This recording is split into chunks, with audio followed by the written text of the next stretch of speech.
I think I'm not trying to like bury Pats fans because I don't have like a dog in the fight. Like I really don't give two shits about New England. I kind of enjoy the fall of the Pats. As a Dolphins fan, like I'm just full of Schadenfreude. But it's kind of, and Jay, I talked to you about this offline.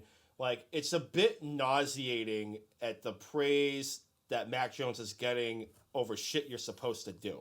Mm-hmm. You know what I'm saying? Like Yeah. you might as well just put him in Canton for tying his shoes correctly. It's Well, like, to dude, that point, I want to make this point because everybody brings up the fact that he has a high completion percentage, and I understand that. Like he's overall, I think he's sixth overall in completion percentage, but the rest of his stats, all the rest of his stats, QBR, QB rating, all down in the bottom third, 26, 25, it's in that range, and I do believe that completion percentage is a little bit on the overrated side. We saw Monday Night Football. Lamar Jackson went, 86% completion on 37 to 42 passes, and he is one of the worst passers I've seen in the league over the last 5 years. Like, I'm not trying to put down Lamar here. The guy can make up with it with his athletic ability, but I mean, you can just see how overrated that completion stat is because of how quickly he's getting the ball out of his hand at 370 yards, and that's about it. And right. at this point, we have seen him got his feet wet for the first 5 weeks of the season, but I need to start seeing in the second third of the season some more playmaking ability out of him, right? He needs to elevate the offense a little bit more, push the ball downfield. I've noticed he's very comfortable with the play action where essentially he has a 1-2 read, and usually when you do play action, the linebackers suck up and there's a hole in the middle there of the field where you can throw a good ball in. But whenever they ask him to spread it out and he's got thrown these tight windows, that's when you can seriously see his physical limitations, is trying to throw in those tight windows. Yep.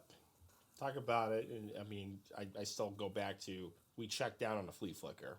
I'm just gonna leave it at that. Well, that's my biggest concern, though, right? Is like no matter how much Mac Jones improves, like listen, he's already had a great baseline, and it's still too early to bury this kid. And I'm gonna give him another 3-4 weeks before I start making some like hard, opinions on who he is in the NFL. But no matter how much he improves, he'll never be an elite quarterback in the NFL due to his physical limitations, right? Not the whole NFL. Just think about the quarterbacks in the AFC that he'll never surpass. You got Burrow, Herbert, Mahomes, Allen, Lamar, Baker, Deshaun Watson, who could be on the Houston Texans or the Miami Dolphins, still an AFC team. Like we're 7 players in, and there's a couple I'm missing right now, and we still cannot ever see Mac Jones game to that level surpassing those guys. Mm-hmm.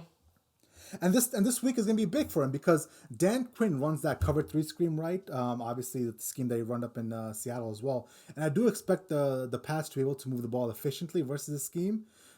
There's not much to it. It's cover 3, no pressure. You really got to account for Micah Parsons and Diggs.